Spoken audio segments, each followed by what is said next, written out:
جی مفتی صاحب کیا جواب دینا چاہیں گے؟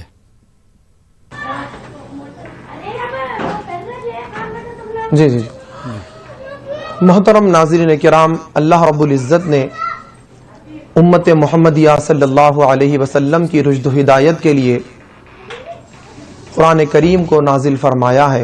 جس طرح سابقہ امتوں پر بھی اللہ رب العزت نے آسمانی کتابیں اور صحیفے نازل فرمائے تھے، یہ کلام ایسا ہے کہ جس کے بارے میں اللہ کے رسول سید المرسلین صلی اللہ علیہ وسلم ارشاد فرماتے ہیں کہ اس کی تلاوت کرنے پر ہر حرف پر، یعنی ایک ایک حرف پر 10 نیکیاں اللہ رب العزت عطا فرمائیں گے.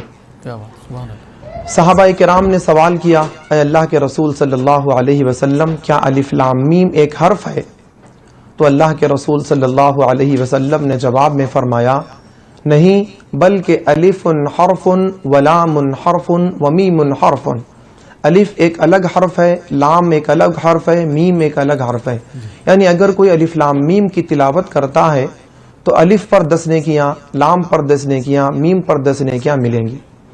اسی طرح قرآن مجید کی تلاوت کی ایک اور فضیلت یہ ہے کہ اللہ کے رسول سید المرسلین صلی اللہ علیہ وسلم صحابہ کرام کے ہمراہ راستے سے گزر رہے تھے.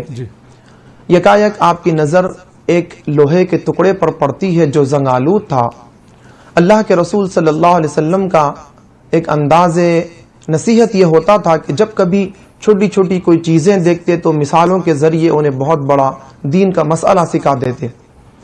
اللہ کے رسول صلی اللہ علیہ وسلم نے صحابہ کرام کو اس کے اطراف ارد گرد کھڑا کر کے ارشاد فرمایا کہ جس طرح یہ لوہے کے ٹکڑے کو زنگ لگ گیا ہے، اسی طرح بنی آدم کے، انسان کے یعنی دل کو بھی زنگ لگ جاتا ہے. صحابہ کرام نے سوال کیا کہ اللہ کے رسول صلی اللہ علیہ وسلم، ہم اس لوہے کے ٹکڑے کے زنگ کو دور کرنے کی ترکیب تو جانتے ہیں، آپ ہمیں یہ بتلائیے کہ ہم اپنے دلوں کے زنگ کو کس طرح صاف کریں. تو اللہ کے رسول سید المرسلین صلی اللہ علیہ وسلم نے ارشاد فرمایا، قرآن مجید کی تلاوت، قرآن مجید کی کثرت سے تلاوت کی وجہ سے انسان کے دل کا زنگ، اس کا میل دور ہو جاتا ہے. دلوں پر جو میل کچیل چڑھتا ہے وہ گناہوں کی وجہ سے چڑھتا ہے، جیسا کہ قرآن مجید میں اللہ رب العزت فرماتے ہیں، کلا بل ران علی قلوبہم ما کانوا یکسبون. جو کچھ انہوں نے کمایا ہے، گناہ کیے ہیں، اس کی وجہ سے ان کے دل پر سیاہی لگ جاتی ہے. تو اگر ہم فوراً توبہ اور استغفار کرتے ہیں، اللہ سے رجوع ہو جاتے ہیں تو میل کچیل دور ہو جاتا ہے. ورنہ دل اگر ہمارا میل کچیل میں ڈوبا ہوا ہو، زنگ آلود ہو، تو اس کے جو نقصانات ہیں، ظاہری نقصانات، وہ یہ ہوتے ہیں کہ انسان کے لیے اطاعت کا راستہ، اللہ کی فرمانبرداری کا راستہ مشکل ہو جاتا ہے، گویا وہ گھاٹی پر چڑھ رہا ہو، اور گناہ کی طرف بڑھنا، گناہ کی طرف لپکنا اس کے لیے آسان ہو جاتا ہے، جیسا کہ وہ اونچائی سے نیچے کی طرف آ رہا ہو. تو اسی لیے دل کی صفائی نہایت ضروری ہے. اور رمضان المبارک سے قرآن مجید کا بہت بہترین اور بہت گہرا رشتہ ہے. اللہ رب العزت رمضان المبارک کی فضیلت کی وجہ بھی قرآن کی نسبت سے بتلائی ہے. چنانچہ قرآن مجید میں اللہ رب العزت فرماتے ہیں، شہر رمضان، رمضان کا مہینہ وہ مہینہ ہے، انزل فیہ القرآن، جس میں قرآن نازل کیا گیا ہے. یعنی قرآن کے نزول کی نسبت سے، قرآن مجید کے نازل ہونے کی اس مہینے کو جو نسبت ہے، اس نسبت کی وجہ سے اللہ رب العزت نے اس مہینے کو بہت اعلیٰ و عرفہ بنایا ہے.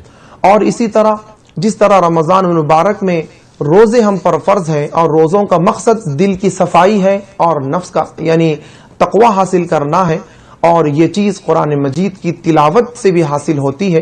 اور رمضان المبارک میں قرآن مجید نازل ہوا ہے. رمضان کا قرآن کا بہت گہرا رشتہ ہے، تو ہم رمضان المبارک میں کثرت سے قرآن مجید کی تلاوت کریں.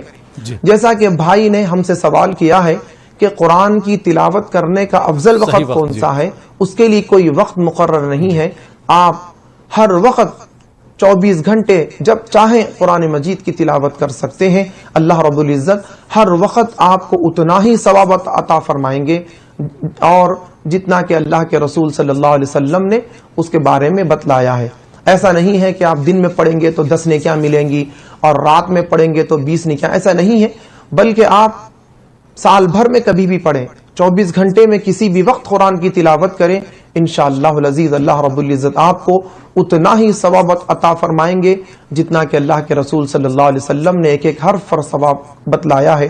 اور قرآن مجید ہمارے لیے شفا ہوگا، دل کے لیے بھی شفا ہوگی، اور ہمارے اجسام یعنی جسموں کے لیے بھی بیماریوں سے قرآن مجید کی تلاوت شفا ہے، جیسا کہ اللہ رب العزت فرماتے ہیں وَنُنَزِّلُ مِنَ الْقُرْآنِ مَا هُوَ شِفَاءٌ وَرَحْمَةٌ لِّلْمُؤْمِنِينَ، میں نے قرآن مجید میں جو بھی نازل کیا ہے تو اس میں مومنین کے لیے شفا ہے اور رحمت ہے۔ جی بے شک، بہت بہت شکریہ مفتی سید عارف محی الدین صاحب۔